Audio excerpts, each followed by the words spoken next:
I was once told that walking through a doorway could cause someone to forget even the most precious memories they had. Memories of good, memories of bad, memories of love and of loss, all tucked away neatly, stored like the worn-out blankets that were kept to dress the rainy days and bad habits that happen from time to time. Or what it felt like to rest your head on a friend's shoulder that still carries with it the creases from where you last placed your heart. Just like that. Gone within a single step.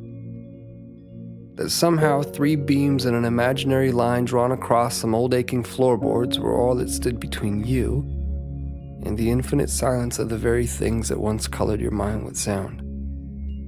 It's funny. You can make yourself believe almost anything if you think about it for long enough.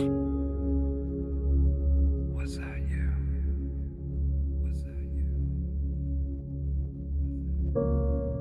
I was once told that the love I felt beating inside my chest was nothing more than my mind playing an unfair trick on my heart. And like a pair of dice dancing along the uneven pavement, their fate, much like yours or mine, had already been decided.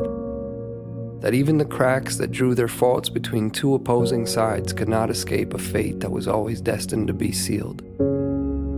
To think that someone could actually believe that the swelling tides of my heart were no more than an anxious highway of ins and outs anchoring my imagination to the castles I've been building in the sky. Well, maybe they are the crazy ones. Then again, I have been known to misplace my hope in the way things fall. And if I had to confess, there stands a greater chance that I've all but lost my mind in here. So I suppose it's better off this way. Because I've always believed that the odds of finding what you seek tend to favor those who are open to seeking them in the first place. And I, for one, have never quite understood how odds stand to get even without that frame in mind. To be clear, I've seen a million faces. I've seen a million different faces, each one mirroring that of your own. And still, none of them have felt like home to me. None of them have felt like you. So here we are.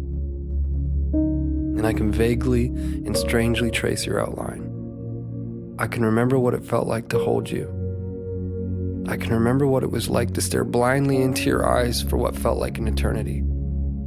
How could I forget that? I could never forget that. I could never forget you. No matter how long it takes for my words to make their way through the vastness of this place we've called home, I unto you and you unto me, I say them and will continue to do so. Day after day, night after night, never knowing if you'll actually hear them. There's no place for time here. Just overlapping moments where I thought I'd found you, where I thought I heard the sound of your breath, where I felt your heart as it waited patiently for mine, retracing the steps that we left in the life before last, before our eyes closed, before the great divide, before a doorway stood between you and me.